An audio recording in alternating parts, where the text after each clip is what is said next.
Thank you. Thank you, UN, for organizing this extraordinary dialogue on the rights issues of the lesbian, gay, bisexual, transgender, and intersex persons of Asia. I'm very honored to be in this extraordinary dialogue. This is an eye-opening experience for me. Even so, I was introduced as a human rights activist and democracy advocate.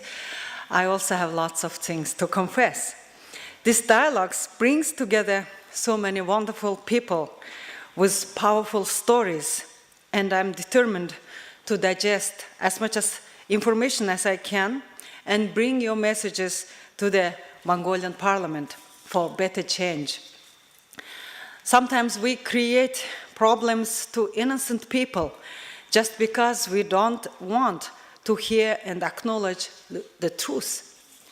The world for the LGBTI community of Asia could have been much brighter. Their stories could have been much happier if our countries were ready to accept some minor truths in our societies.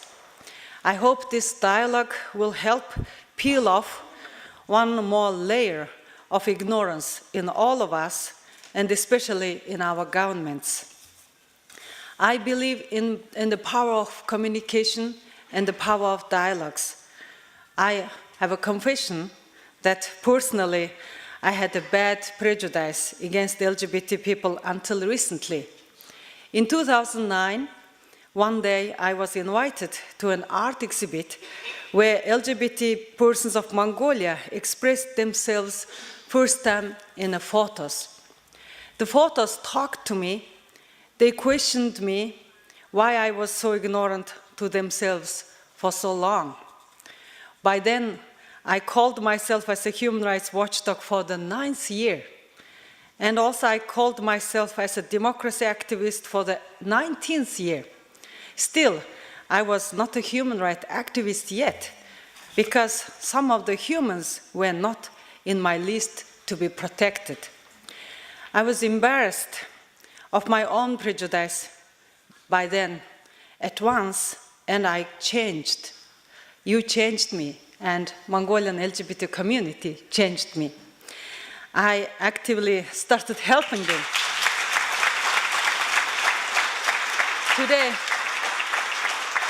Today I'm proud to introduce the leaders, Anra and Solonga, and other delegates from Mongolia.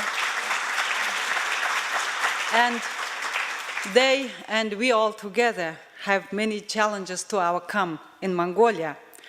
Especially stopping violence against LGBTI persons is the highest priority, and changing social and cultural expressions on LGBT people is another priority. Stopping discrimination at job places, in education, and in cultural, health, and legal spheres are very important too.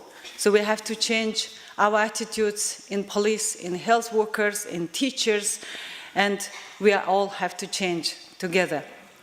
Our LGBT community is small and mostly active in the capital city, Ulaanbaatar, while those who live outside Ulaanbaatar in the vast territory of Mongolia still live a secret and torturous life.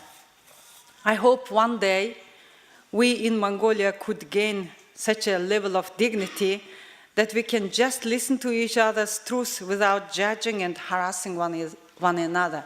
I would like to have this kind of open-minded, tolerant gathering in Mongolia one day at this size. Then the real dialogue will start in my country, in my parliament, in our government. But once the dialogue will start, then the Mongolian proverb will tell and guide us all. It says, there is no mistake in the results if many were involved in the discussion. And today I'm very happy to see many of us are discussing this important and many years hidden issue. And may our today's dialogue open the doors to many disadvantaged people in Asia and open the eyes of many, many of those who can create opportunities to the Asian LGBTI persons. Thank you again for your participation and attention.